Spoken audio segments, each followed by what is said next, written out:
de opinión. Justicia en Democracia.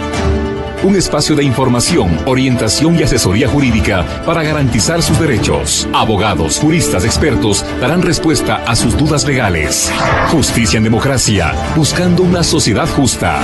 Justicia en Democracia con Verónica Rosero y el acompañamiento del Colegio de Abogados de Pichincha. Por Democracia y Democracia TV. Bienvenidos.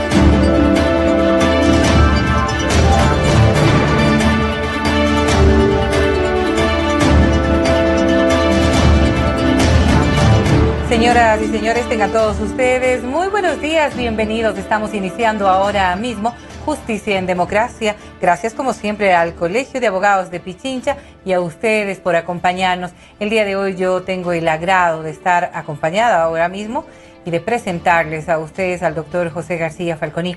Con él vamos a hablar de inquilinato, una materia que posiblemente y en ocasiones pasa desapercibida, al menos en la importancia real que deberíamos asumir sobre este tema.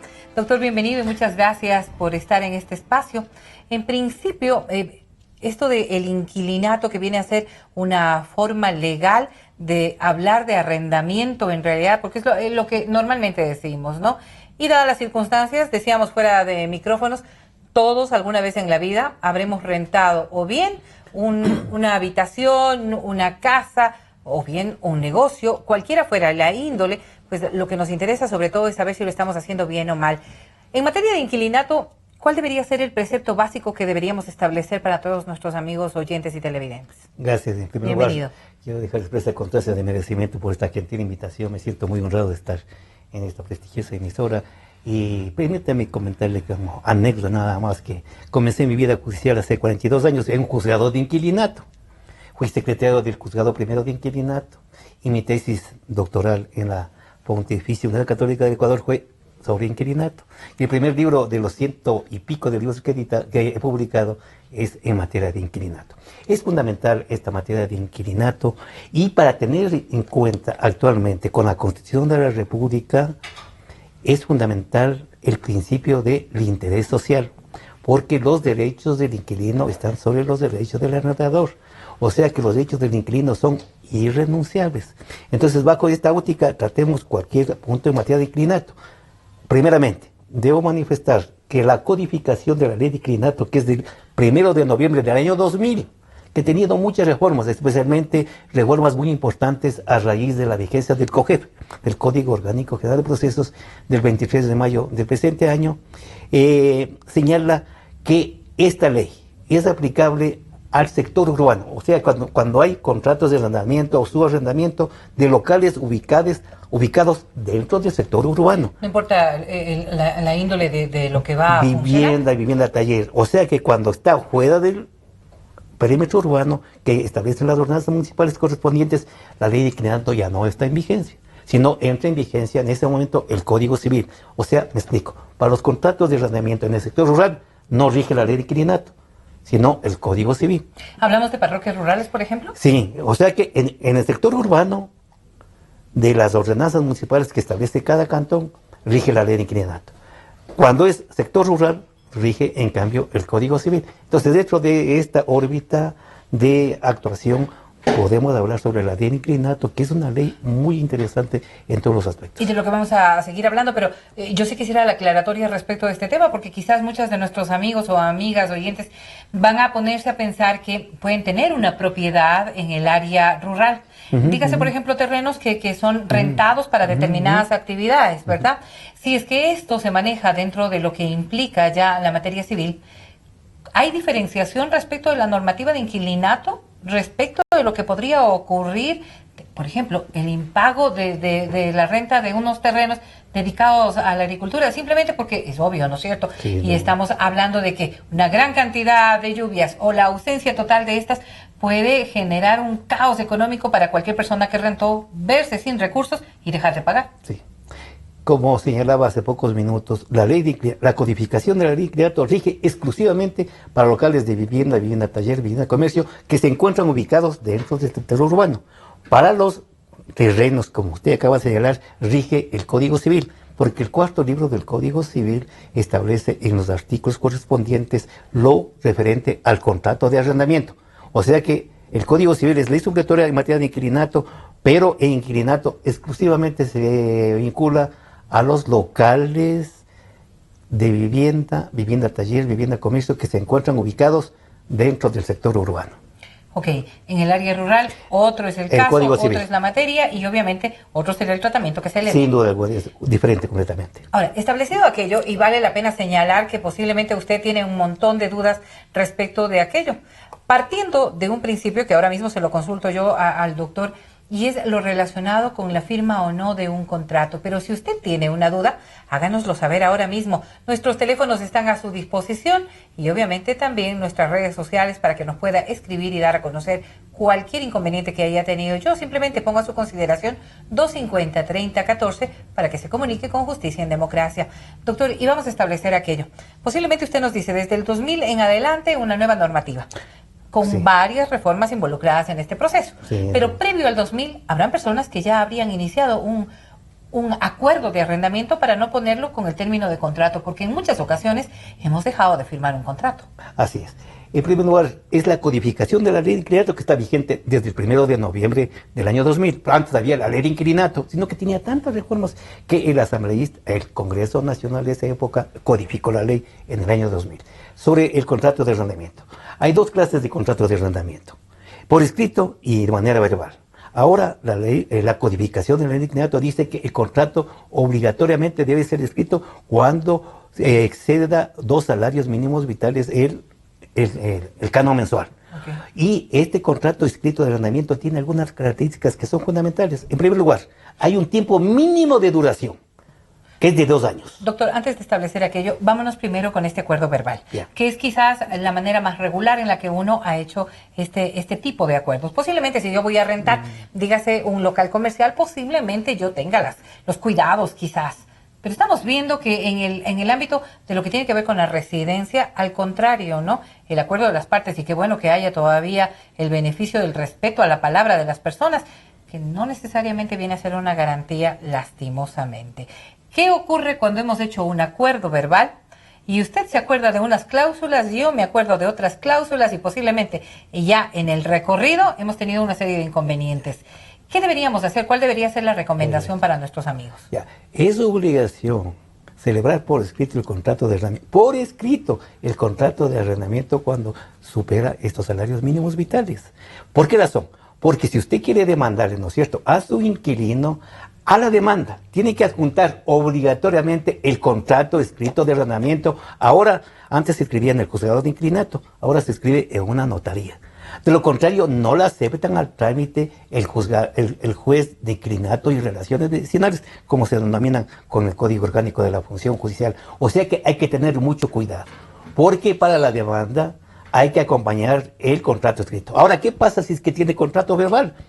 Entonces hay que hacer una declaración juramentada. El arrendador tiene que hacer una declaración juramentada ante el notario indicando las circunstancias por las cuales no pudo celebrar por escrito el contrato de arrendamiento, y esa declaración juramentada, inscrita en la notaría, adjuntar a la demanda en caso de que quiera dar por terminado el contrato de arrendamiento por una de las causales del artículo 30 de la codificación de los cuales vamos a seguir hablando. Pero ¿y si no hay una, no sé, pues un acuerdo en estos criterios, si la una parte estima que se procedió de una manera y la otra parte de otra manera?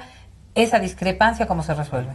O sea que, recalco una vez más, la declaración se hace bajo juramento de que yo tengo un contrato de arrendamiento con usted, que usted está ocupando mi departamento en la casa tal, ubicada en tal parte de la ciudad de Quito, y me está pagando el canon de $500 mensuales. Eso lo está haciendo bajo juramento. Obviamente, no, que el inquilino puede desvirtuar esas cláusulas, y es por eso que es recomendable, por favor, cuando se tenga un contrato de arrendamiento, hácelo por escrito, señalando cuáles son las cláusulas fundamentales, que es especialmente las de duración del contrato, que dura mínimo 2 años. O sea que si usted me pone en el contrato escrito, o yo le pongo que es de 1 año, esa cláusula se entiende como no escrita, porque dura mínimo 2 años. ¿Sí? 2 años con el mismo canon.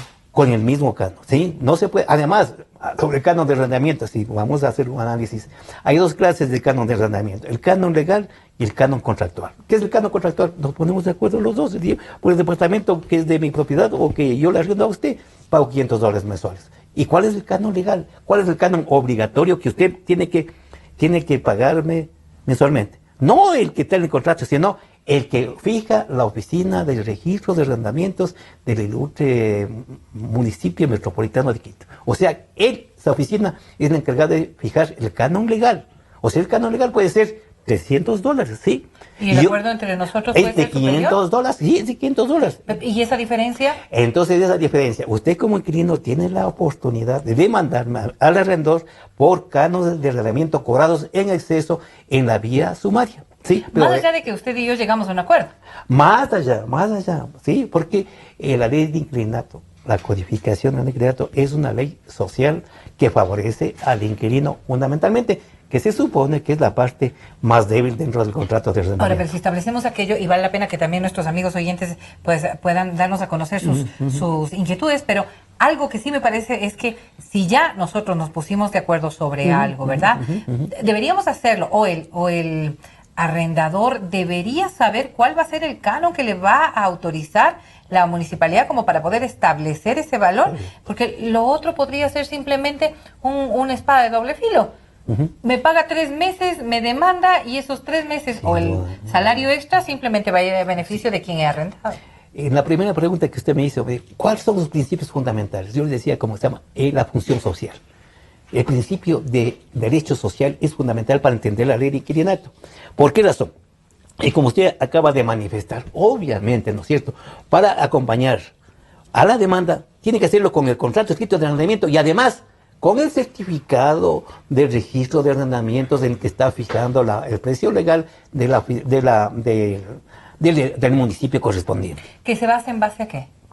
En base, el artículo 9 y el artículo 19 de la codificación de la ley de inquilinato manifiesta que obligatoriamente para yo arrendar un departamento o un inmueble de mi propiedad o que no sea de mi propiedad como arrendador, yo tengo la obligación de inscribir la casa como casa, valga la redundancia, de arrendamientos en la oficina de registro de arrendamientos del municipio correspondiente. Y ahí dan la autorización de si es viable o no. Y le pregunto aquello por qué. Porque observamos que en ciertas áreas dentro de la misma zona urbana de Quito, una casa que tenga una área un poco mucho más o un poquito más amplia, quizás ni siquiera muy amplia, ¿no es cierto? Eso va arrendada no a una persona, sino a 2, 3 personas en ciertas instancias. ¿La municipalidad puede autorizar ese nivel de subarriendo? Sí, de arriendos. Okay. De arriendos, porque el subarriendo en principio está prohibido. Obviamente, por escrito puede el arrendador autorizarle al arrendatario para que subarriende las piezas, pero eso es de excepción. Sin embargo, es el municipio del cantón respectivo, la oficina de arrendamientos, la encargada de inscribir esa casa como casa de arrendamientos y de fijar cuál es la pieza mensual. O sea que manda un inspector, se supone que manda un inspector a cerciorarse del departamento, de cuántas piezas, la localidad, la ubicación, cómo se encuentra organizado ese departamento y de acuerdo a eso fija el canon mensual. ¿Cómo lo fija el canon mensual? ¿Cómo prefija? Ve el avalúo comercial, ¿sí?, del inmueble. Por ejemplo, el avalúo es de $100,000. Entonces calcula el 10%. Sería $10,000. Y estos $10,000 divide para 12 meses. O sea, ese es el canon mensual que debería pagar el inquilino de acuerdo a la oficina de registro de arrendamientos. Pero ese es el canon legal. El canon. Y en este nivel, en la evaluación que se puede hacer, digamos, el tiempo que tenga el bien inmueble, los servicios que brinde, la ubicación, en fin, todo lo que está relacionado con el ámbito comercial de ese bien inmueble, ¿no es cierto? Como para que nadie se perjudique, entiendo yo. Exactamente, así es. Tengo una pregunta y nos han hecho llegar 250-3014, si usted también nos quiere escribir tan solo, pues hágalo a través de nuestras redes sociales. Un encargado de un edificio solamente está encargado del edificio, ¿puede hacer un contrato de arrendamiento sin ser él el dueño? A ver, en primer lugar, no solamente el propietario puede arrendar cualquier persona, ¿sí? Cualquier persona. Pero obviamente la relación de inquilinato es entre el arrendador y entre el arrendatario. O sea que yo, por ejemplo, yo no soy dueño de este edificio, pero tengo con la facultad para administrar ese edificio. Yo tengo, ¿cómo se llama?, el derecho de poder arrendar este edificio a varias personas, sin ser de mi propiedad, pero porque tengo esa facultad.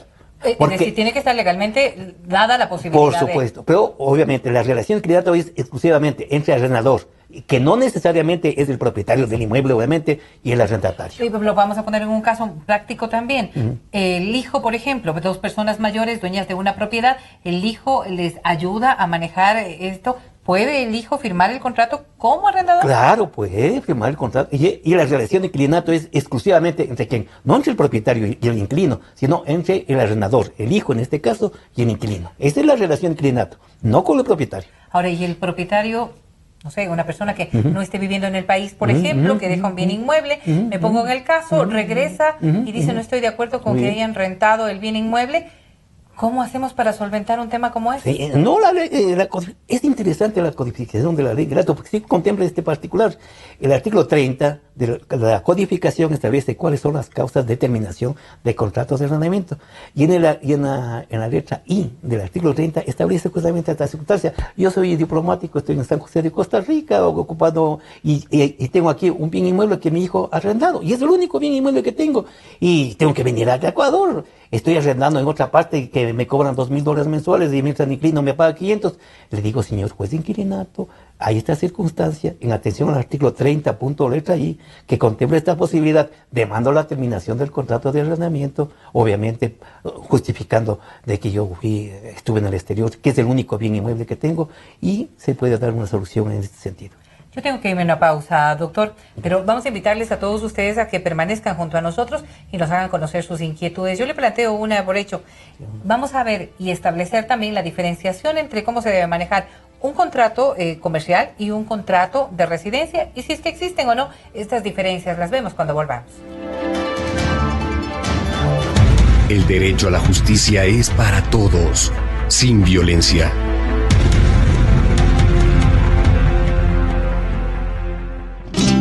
Sentimos lo que la gente siente, amor, desamor, alegrías inmensas. Decimos lo que la gente quiere, pasión, discusión, democráticamente, democracia, la radio de la gente. Democráticamente, la radio de la gente. Democracia, la radio de la gente. Democracia. Democracia. Sobre la emergencia de gas y energía que se está viviendo en la costa Caribe. Democracia. Rusia retoma críticas por retenidos en base naval de Estados Unidos. Democracia. Formulé el primer pedido histórico de perdón a las víctimas de las graves violaciones de los derechos humanos. Democracia. Solo noticias. Desde el Distrito Metropolitano de Quito, Cadena Democracia, la radio de la gente. Donde hay poca justicia, es un peligro tener razón. Francisco de Quevedo.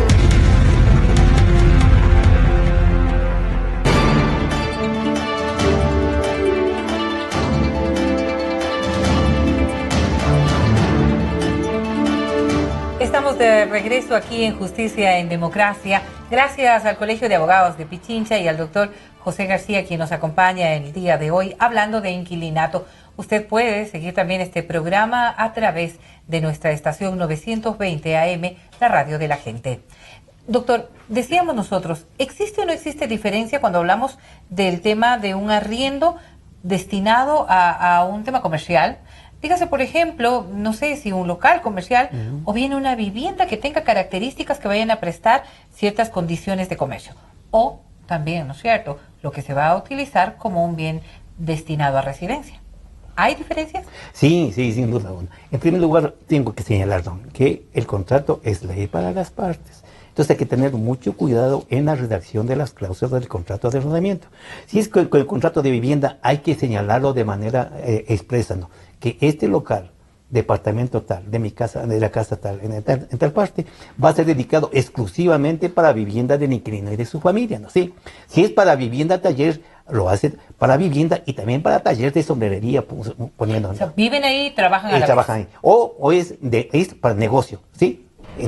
Si está dentro del local urbano y es vivienda taller, vivienda comercio, también hay que señalar de manera textual esta cláusula específica dentro del contrato de arrendamiento. Le interrumpo, doctor, con una cuestión. Estamos observando ahora mismo las circunstancias económicas difíciles de nuestro país y una de las cosas que se observa es que todos intentamos tener un emprendimiento, cualquiera fuese este. Y yo rentaba una casa en función de vivirla, pero se me ocurrió abrir el garage y ponerme ahí un negocito de sándwiches. Y le pongo así tan práctico, ¿no es cierto?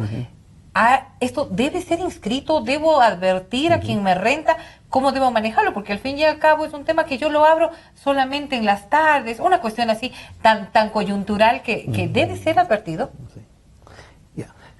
Todo depende de lo que señala las cláusulas del contrato escrito de arrendamiento. Si es que le prohíbe expresamente, no puede abrir. Y si es que lo hace sin consentimiento escrito del arrendador, el arrendador tiene la posibilidad de demandarle de acuerdo al artículo 30, lo que es letra E de la codificación del inquilinato, por haber dedicado el local arrendado a un objeto distinto al que fue materia del contrato. O sea, hay que tener mucho cuidado en este sentido. Puede haber una sanción en la terminación del contrato. Obviamente se termina el contrato de arrendamiento después de un juicio, ahora de acuerdo al COGEP, en el proceso sumario que establece el artículo 332 y 333 del COGEP. Es un procedimiento sumario ahora. Y después del procedimiento sumario, obviamente viene la sentencia, y una vez que se ejecutó la sentencia, se ejecutaría lanzando los bienes muebles de inmuebles, los bienes muebles del inmueble arrendado con la intervención de la policía. O sea, le van a sacar las cosas. Le van a sacar las cosas, sí, y le van a lanzar a la calle con el auxilio de la policía, porque las decisiones de los jueces tienen que ser cumplidas de acuerdo al artículo 75 de la Constitución. ¿Con inmediatez, doctor? Sí, o sea que se ejecuta la sentencia. Y para pedir la ejecución de la sentencia, una vez que ha ganado el arrendador el proceso, le da 24 horas para que desocupe el inquilino. No se desocupa las 24 horas, pide el lanzamiento. O sea que el juez dispone que saquen los bienes muebles del departamento arrendado por el inquilino con el auxilio de la policía y lo saquen a la calle. Y le entreguen ese local al arrendador. Mire, lo que plantean, doctor, y hacen alusión precisamente a esto. Yo se lo voy a compartir porque me interesa. Dice que cerca de la casa de ella hay una casa que fue rentada para vivienda y que se dedican para actividades no lícitas. Se refiere a la presencia de un sitio en donde trabajan mujeres. ¿Cómo se debería hacer? Porque definitivamente no creen que hayan firmado un contrato para ese tipo de actividad. La ley de inquilinato no contempla estos particulares. O sea que la señora que se siente afectada, pues tiene que irse a un juzgado de contravención, ya no con la ley de inquilinato, sino con el Código Orgánico Integral Penal, a fin de presentar la denuncia correspondiente para que se le sancione el juez de contravenciones. A ver, y si es que yo soy el arrendador de ese bien inmueble y me entero que están procediendo... Por supuesto, en ese momento entonces usted acude al juez de inquilinato y relaciones vecinales con la demanda que tiene que cumplir con los requisitos del artículo 142 del COGEP y establece la causal del artículo 30, establece desde la A hasta la letra I, causales por las cuales se puede dar por terminado el contrato de arrendamiento antes del plazo convenido. Y una de ellas, y la principal, y la letra es la falta de pensión de pago de más de 2 meses. Y también es otra de estas causales es el destino del local arrendado a un objeto ilícito o el destino a un objeto diferente a la materia del contrato de arrendamiento. Claro, y estas cosas que deberían estar clarificadas. ¿Qué pasa si yo rentaba mi vivienda normalmente para residencia y veo que el lugar está, pues no sé, saturado de locales comerciales y convierto mi bien, que era una vivienda de residencia, en un local comercial? ¿Puedo cambiar simplemente con mi decisión la posibilidad de hacerlo? No, no lo puede hacer, porque tiene que pedir permiso por escrito al arrendador para cambiar el objeto del contrato, de vivienda a vivienda taller o vivienda comercial. Y si soy dueño del inmueble, ¿puedo nada más decir de ahora en adelante ya no la rento para vivienda, sino como local comercial? No, tiene que, o sea que si el arrendador no está de acuerdo con lo que el inquilino ha hecho, tiene la posibilidad de demandarle, de acuerdo al artículo 30 del inquilinato, la terminación del contrato de arrendamiento y la desocupación del local, pero ante un juez de inquilinato y relaciones vecinales, ahora con el trámite sumario que establece el COGEB en los artículos 332 y 333. Establezcamos ahora un poco las cláusulas como para poder diferenciar este proceso de lo que es una residencia a lo que es un local. No sé si hay otras particularidades que deberíamos tomar en cuenta y otro tipo de locales también. Sí, no, o sea que la codificación del inquilinato en los primeros artículos, especialmente en el 3, 4, 5, 6, establece cuáles son las condiciones mínimas que debe reunir un local para hacer materia de arrendamiento. ¿Y cuáles son estas condiciones? O sea que tenga servicio de luz, de agua potable, que tenga, un servicio higiénico en cada departamento, etcétera, etcétera. Que son las cosas elementales que mínimo, sí, tener. sí, porque ahora, conforme ustedes conocen, la Constitución de la República vigente garantiza el derecho a una vida digna, de acuerdo al artículo 66.2, y uno de los parámetros de esta vida digna es tener una habitación que reúna las condiciones mínimas para poder yo vivir con mi familia de manera ¿No hay sustentable. tamaño mínimo, no hay ubicación mínima? La ley de inquilinato establece que la autoridad municipal correspondiente podría limitar el número de personas que habitan en dicho departamento, pero en la práctica no he visto que realmente se dé práctica a esta norma que contempla la ley de inquilinato. Bueno, sí tendrá también sus pros y contras. Me pongo a pensar en una familia numerosa, difícil de poder localizar una vivienda que les permita, pero adicionalmente a ello, perdón doctor, adicionalmente a ello también vamos a decir, podríamos establecer que en muchas circunstancias también podríamos pensar que sí hay viviendas que no tienen las mejores características como para brindarse la oportunidad de vivir dignamente como usted lo refería. Claro, pero un inquilino tiene entonces en ese momento el derecho de reclamar mediante una solicitud al juez de inquilinato y relaciones vecinales para que el arrendador dé cumplimiento a las condiciones mínimas que establece la ley de inquilinato. De lo contrario, el juez le sanciona con un salario, con un mes de multa del canon mensual correspondiente. Yo podría decir, si soy la persona que renta, pero si el señor sabía dónde venía a vivir. No. O sea que, y le digo nuevamente que la ley de inquilinato tiene su base en el principio social. En el aspecto social, que es fundamental. Los derechos del inquilino están sobre los derechos del arrendador. Y eso es lo que tenemos que clarificar además.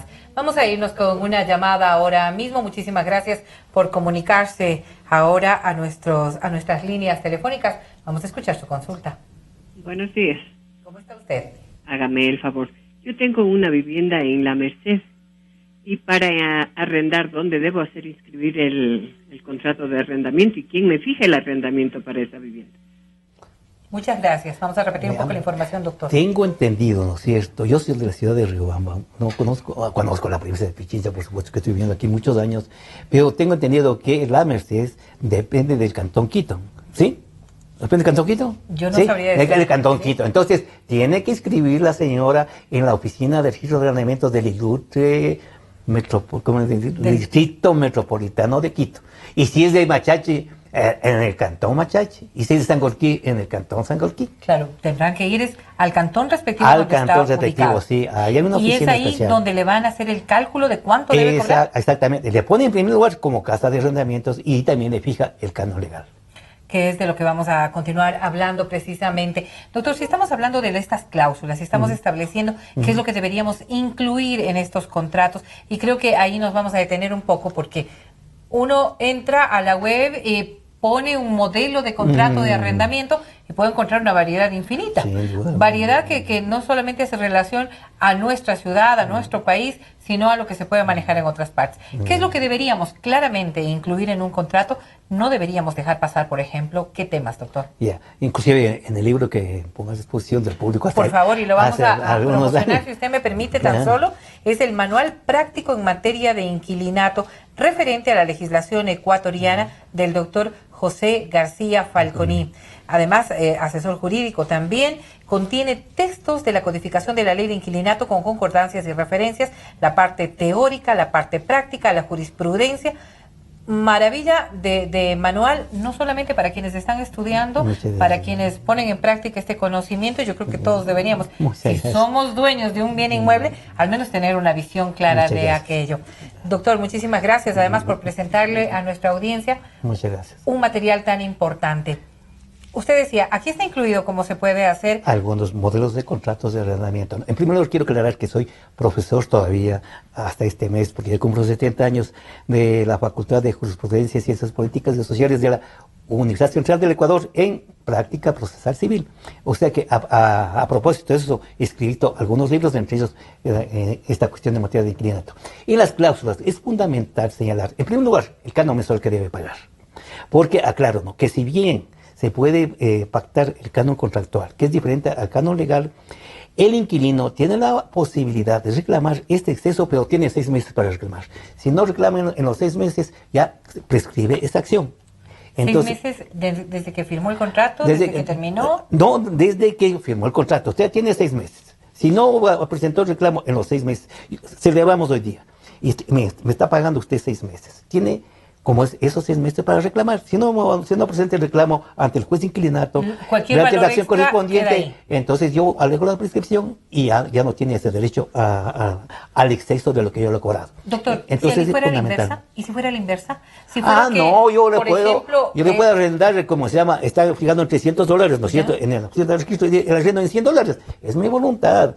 La ley de inquilinato es a favor del inquilino. Y los derechos del inquilino, además, dice de manera textual, son irrenunciables. Ahí sí no hay forma de que yo me arrepienta de haberle rentado en $100 y diga, no, tiene que pagarme los 300. Así es. Otras de las cláusulas fundamentales es el tiempo de duración del contrato. Por favor, no le pongan 1 año, año y medio.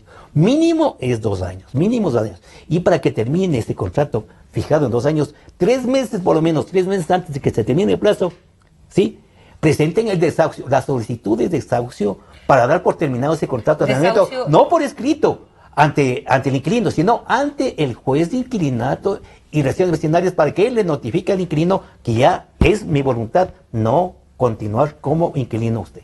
¿Cuál es la explicación que podríamos dar a nuestra audiencia de desahucio? El desahucio es un aviso, que en este caso le da el arrendador al inquilino para que desocupe dentro del tiempo que se señaló, o sea, 3 meses antes, o sea, a la fecha de la terminación del contrato, o sea, en el día en el cual se estipuló que debía terminar ese contrato. Usted me está avisando a mí como inquilino que se compró. Que ya no deseo, por medio medio del juzgado de inquilinato notifico esa solicitud. ¿Qué ocurre si es que usted se olvidó o simplemente no se da el hecho? 2 meses antes viene y me dice, ¿qué pasaría? Entonces, se renueva el contrato, tácitamente, en los mismos términos, por 1 año más.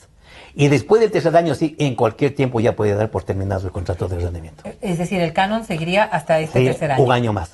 Y posterior ahí sí, por cualquier eventualidad. Ya puede dar por terminado el contrato de arrendamiento. O sea que mínimo 2 años, si no notifica con el desahucio 90 días antes de que se terminen los 2 años, se prorroga por 1 año más. Y después del 3er año, sí, en cualquier momento puede dar por terminado el contrato de arrendamiento por una de las causales que señala el artículo 30. Deben incluirse los nombres de las personas que son las arrendatarias, y ahí le pongo una pausa. Y me están diciendo que, lastimosamente, mire usted, 2 personas rentaron un bien inmueble, los 2 firmaron, se divorciaron, y los 2 quieren quedarse con el bien inmueble rentado. ¿A quién le rentó usted?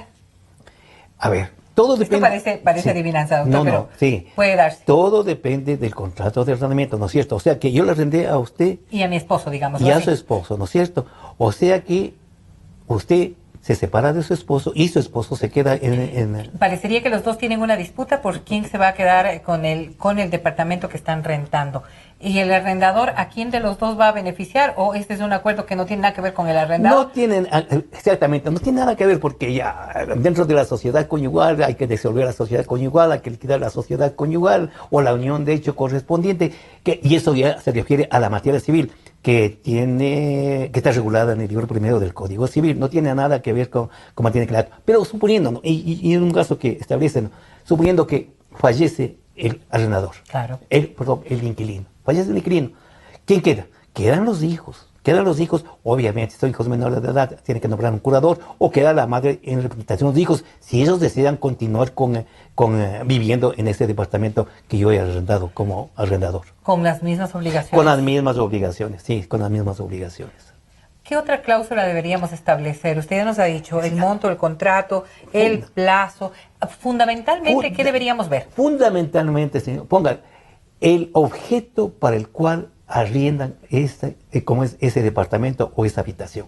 Si es para vivienda, si es para vivienda taller, si es para vivienda comercio, etcétera. Porque de lo contrario va a tener problemas. Entonces, es para vivienda exclusiva del inquilino y de su familia. Entonces, es fundamental en una cláusula especial establecer esta. Otras de las cláusulas especiales que son fundamentales es que el local se encuentra en buenas condiciones, ¿no? Porque es obligación del inquilino, al momento de que termine el contrato de arrendamiento, desocupar y dejar en las mismas buenas condiciones que lo recibió. O sea que fundamental que ponga en qué condiciones recibió el inquilino. Aclaremos este tema. Doctor. Me hacían una consulta ayer anticipando su presencia aquí y me decían, bueno, he vivido en este bien inmueble 5 años. Cualquier cosa se daña en 5 años, o al menos el desgaste natural que se puede provocar en un bien inmueble, ¿verdad? ¿Cómo voy a entregar yo el bien inmueble en las mismas condiciones en las que me entregaron? Por supuesto. ¿Cuáles son las aclaratorias que deberíamos dar? El Código Civil, que es ley superatoria en materia de inquilinato, establece que el desgaste natural no tiene responsabilidad el inquilino, el arrendatario. ¿Qué podría ser el desgaste natural? Me pongo a pensar en el piso, por ejemplo, tráfico, lo que tenga que ver. O sea, si hay circunstancias que deberían ser. Son los daños ocasionados que influyen en la consistencia del bien arrendado, son los que son materia de demanda por parte del arrendador, no los daños normales y corrientes que por el uso normal que hace el inquilino. Y en esto, por ejemplo, pintar el departamento, le dicen, doctor. Obviamente, no pintar el departamento no ocasiona daños, pero por ejemplo, yo como derrumbo la pared medianera entre la sala y la cocina, eso ya configura, como se llama, un objeto, una cuestión que no estaba autorizada el inquilino para realizarlo y sería motivo de demanda de acuerdo a las 30, no me recuerdo la causal correspondiente que señala por haber hecho el inquilino obras que no fueron autorizadas por el arrendador. No solamente el objeto ilícito o objeto diferente, sino obras no autorizadas. Es una de las causales que establece el artículo 30 de la ley de inquilinato como causal para dar por terminado el contrato de arrendamiento vía el proceso correspondiente. ¿Habrán circunstancias que puedan mejorarse dentro del departamento si es que yo obro en hacer un cambio que pueda ser de beneficio? ¿Debo tener autorización escrita? Autorización escrita del inquilino, es decir, del arrendador. ¿Y los costos de ese arreglo? Se ponen de acuerdo, indicándole, usted puede decir, no, bueno, voy a descontarle del arrendamiento que le estoy pagando, o le dejo como en las mejores condiciones, porque es mi voluntad de hacerlo así, ¿no? Pero hay que ponerse de acuerdo entre las dos partes. Claro, habrán muchísimas inquietudes que también puedan brindarse ya en el día a día de lo que tiene que ver precisamente con este proceso. Si establecemos nosotros aquello, por ejemplo, no sé, se me pone a pensar si es que algo se daña dentro de una tubería. Pongámoslo así, una cosa que tenga que ver con el bien inmueble que yo estoy rentando, ¿a quién le corresponde asumir el arreglo? Al arrendador. O sea que yo hago una solicitud al arrendador indicándole este particular. Si no lo hace, me quejo. Hago una solicitud al juez de inquilinato indicando que venga e inspeccione el daño que tiene la tubería y que le ordene al arrendador que repare. Si el arrendador por alguna circunstancia no repara, el juez de inquilinato ordena que yo como inquilino repare y haga el descuento correspondiente del canon que yo le estoy pagando al arrendador. Pero siempre debe haber la autorización de un juez. Del juez, sin duda. ¿Qué pasa si es que, y me pongo a pensar en esta misma tubería, lo que implica una tubería dañada es que me quedo sin agua, posiblemente que hay filtraciones, es decir, un montón de inconvenientes que pueden darse en el bien inmueble, y yo opto por arreglar yo mismo o contratar a alguien que venga a arreglar. Si ya lo hice, ya no podría yo tampoco pedirle al arrendador que cancele esos saberes. Sí, podría. Porque no había tiempo para ir al juzgado y todo. Me pongo en ese papel. Claro, pero podría reclamarle en otra vía completamente diferente, que es la vía civil, ¿no? Porque nadie se puede enriquecer injustamente, ¿no es cierto? Y nadie puede hacer reparaciones que no les correspondía. O sea que en este caso, pues, si que asciende a una cantidad más o menos que sea considerable, podría reclamar, como se llama, esos gastos que ha hecho el inquilino y que el arrendador no quiere reconocerlo. Pero ya por otra vía. Claro, y tengo algunas inquietudes, doctor, que me están llegando ahora mismo, yo las voy a compartir con usted. Me hablan, por ejemplo, de los recibos de pago. Y dice que siempre hubo tan buena voluntad entre sus arrendadores y ellos que nunca se llegó a establecer un recibito de pago. Ahora ya, bueno, pues podemos incluir ese recibo de pago también en nuestra deducción de impuestos y posiblemente habrá un cambio en cómo se ve, pero en muchas ocasiones un recibo de pago no hace falta. Le doy en efectivo y usted simplemente me agradece. Sí, una de las cosas fundamentales de esta cuestión, ¿no? O sea que el pago debe hacerse en efectivo, un cheque certificado a orden del arrendador, ¿sí? Pero si el arrendador, por obvias circunstancias, no quiere darle el recibo correspondiente, lo que tiene que hacer el inquilino es acudir ante las autoridades competentes, juez de inquilinato, para consignar la cantidad que le corresponde mensualmente pagar al arrendatario. Y obviamente eso es como si fuera el recibo del arrendador. O sea que el arrendador tiene la obligación legal y moral de darle el recibo. Si es que por alguna circunstancia no le quiere dar el recibo, vaya y consigne en el juzgado de inquilinato correspondiente. Porque puede pasar también, y usted ponía un ejemplo hace un momento, una persona que esté viviendo en el exterior, que sea propietaria de un inmueble aquí en la ciudad capital y que tenga una cuenta destinada para que se le haga el depósito. ¿El depósito sirve también como la verificación del pago o qué deberíamos hacer? Sí, sin duda alguna. Ahora con el COGEP se establece que cómo se puede justificar el anuncio de pruebas al momento de contestar la demanda. Entonces, si yo justifico, ¿no es cierto? Si yo soy inquilino, usted es la arrendadora, justifico de que he depositado en su cuenta corriente la cantidad de canon mensual de arrendamiento con ese comprobante del banco que dice que ha sido acreditado y que ha sido pagado a su cuenta, viene a sustituir el recibo que tenía que darme usted como arrendadora. Otra pregunta le hacen, doctor, y hace alusión al tema del incremento del canon. ¿Hay porcentajes que uno debería manejar? Hay barrios que han tenido un crecimiento muy importante en lo comercial y que de la noche a la mañana, yo qué sé, antes pagaban, no sé, $200, $300 y de pronto, pasado el tiempo que establece la normativa, ya me quieren cobrar $600, $700. ¿Hay razón de aquello? O simplemente, no sé, pues el arrendador dice, si no me paga esto, no hay arreglo. En primer lugar, hay que recordar, tenemos dos clases de cánones. Canon legal, fijado por la Oficina de Registro de Arrendamientos del respectivo municipio, y canon contractual fijado entre las partes. Hay como rebajar y hay como aumentar el canon de arrendamiento. ¿Cuándo rebaja? Usted como inquilina pide la rebaja del canon de arrendamiento a la Oficina de Registro de Arrendamientos toda vez que se ha deteriorado el bien inmueble que usted está ocupando.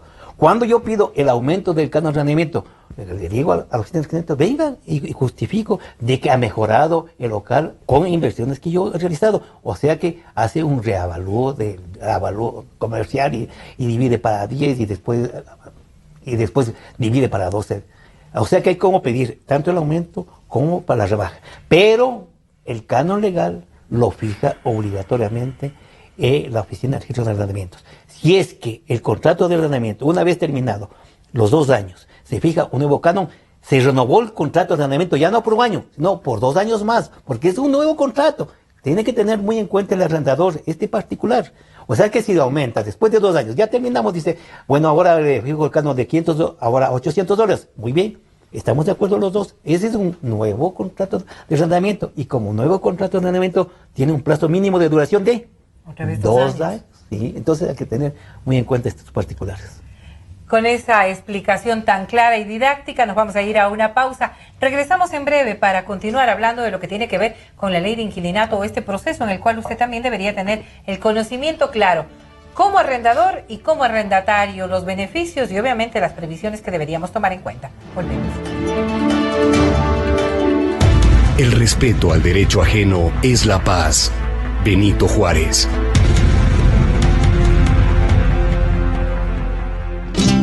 Sentimos lo que la gente siente, amor, desamor, alegrías inmensas. Decimos lo que la gente quiere, pasión, discusión, democráticamente. Democracia, la radio de la gente. Democráticamente, la radio de la gente.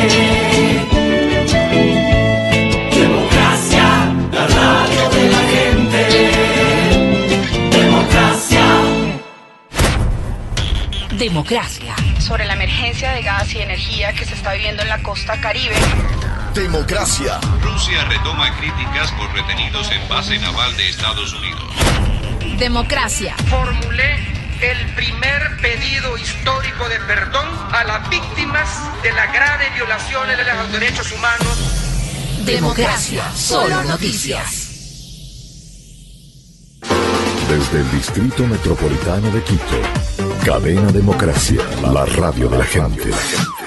Justicia, la voluntad constante y perpetua de dar a cada uno lo que se merece. Platón.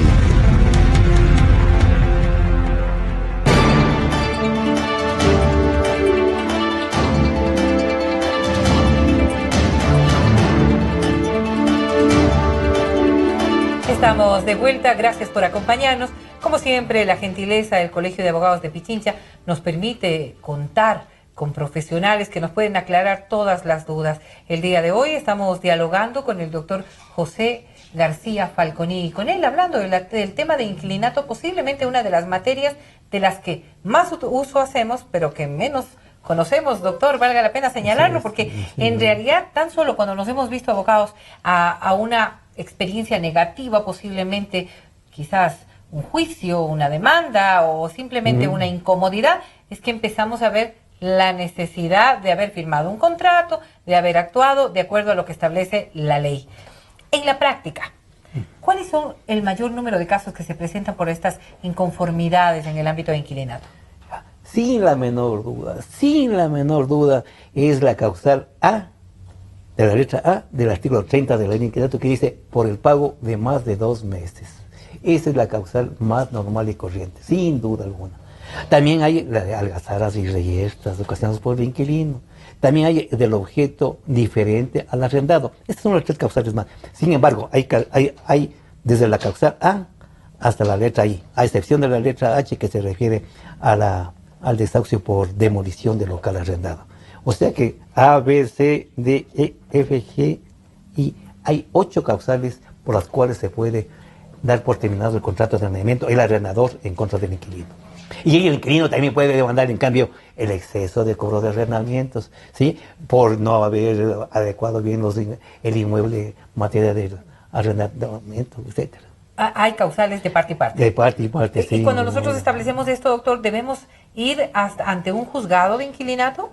Sí. ¿Cuántos juzgados de inquilinato podemos encontrar en Quito, por ejemplo? Bueno, en mi tiempo no, habían 2 juzgados de inquilinato, yo era secretario.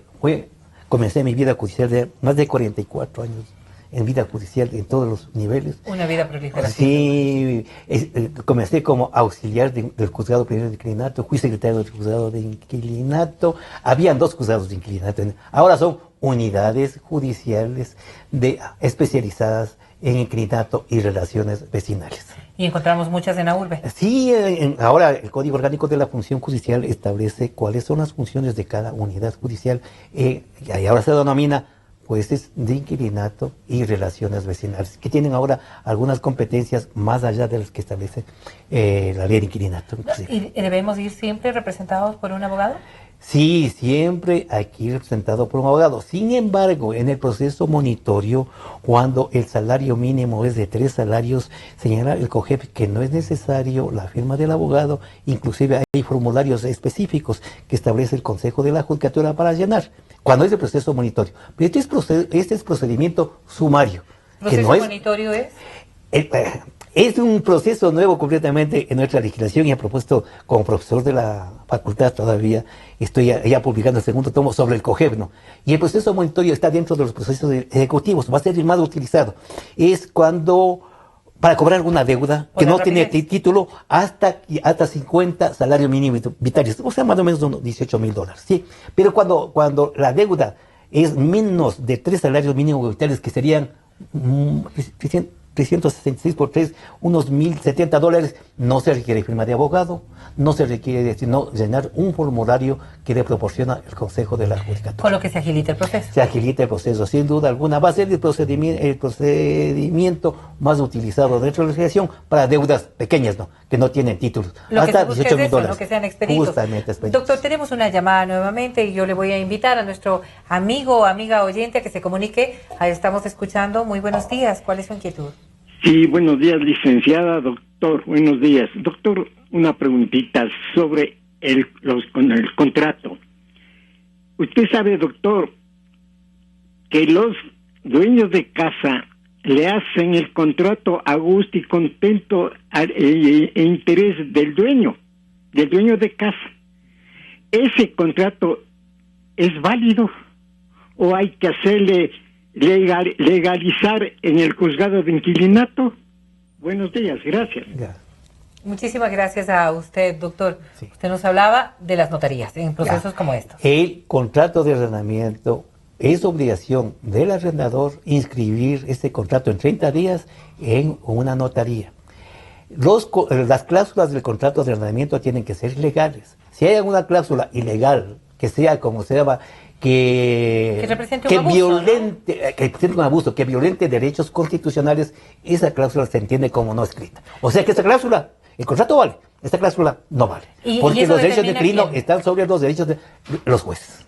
¿El notario va igual a ratificar lo que esté inscrito? No, nada más que escribe, notario nada más que escribe en el libro correspondiente el contrato de arrendamiento. Pero son los jueces los que van a establecer si la cláusula esta es abusiva. Porque ahora no se puede abusar del derecho, ¿no es cierto?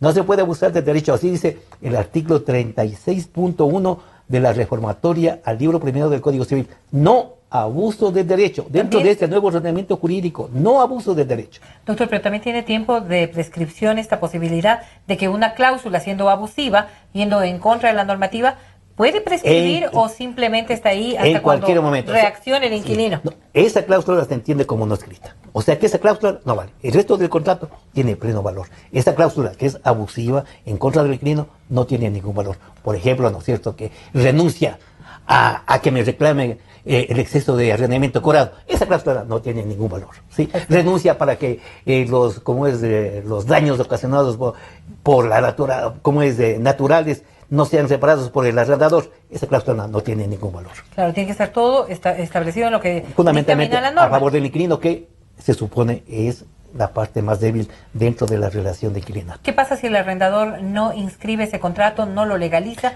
no va a la notaría? ¿Puede hacerlo el arrendatario? Puede hacerlo, pues sí, sin duda alguna, pero pues hay una sanción pecuniaria de un canon mensual en contra del arrendatario que no ha cumplido esta obligación, y además sí que el arrendatario quiere demandar al inquilino. No puede hacerlo porque la demanda tiene que acompañar dos documentos: el contrato escrito de arrendamiento debidamente escrito y el certificado de la oficina de registro de arrendamientos del municipio, en la cual se establece que esta casa es de arrendamiento y en la que está fijada el canon legal. Porque habrá de buena fe, digo, acciones de un lado y del otro. Por supuesto. Indiscutiblemente. Y podemos cometer, más allá de la buena fe, algunos de los errores. Pero es el desconocimiento lo que nos permite precisamente estar involucrados en esos hechos. Doctor, me pedían que le consulte si es que es legal el pago de un anticipo para el tema del arrendamiento.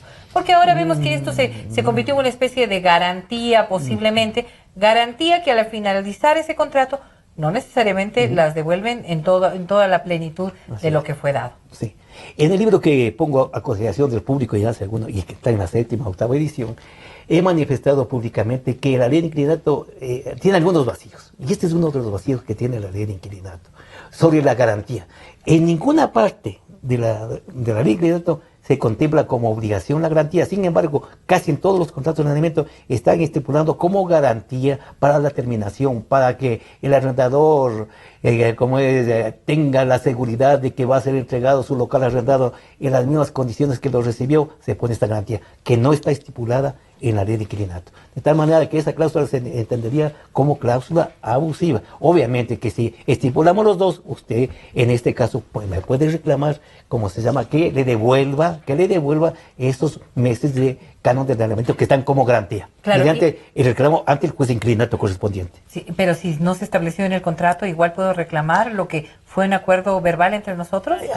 Ahí está lo difícil, porque si es verbal, ¿cómo usted justifica? ¿Cómo puede demostrarlo? Porque ahora, como es de conocimiento general, tanto la parte actora, arrendador generalmente, o el inquilino, como demandado, tiene que anunciar las pruebas, el uno para justificar su acción y el otro para justificar sus excepciones. O sea que, ¿cómo justificaría el demandado en este caso la excepción de que me dio una garantía por 2, 3 o 4 meses de arrendamiento. Procuramos que todos los actos sean ahora muy rápidos, muy expeditos, y es lo que se procura. Pero ¿cuánto podría tomar un juicio de inquilinato si es que no se llega a acuerdos? Oye, antes duraba una eternidad, ¿no? Ahora, con el nuevo ordenamiento jurídico y con el COGEF, se establece el procedimiento sumario. Sí, demanda, 15 días para contestar el inquilino, suponiendo que sea el inquilino el demandado. Viene, como se llama, una audiencia única en 30 días después de citado, ¿sí?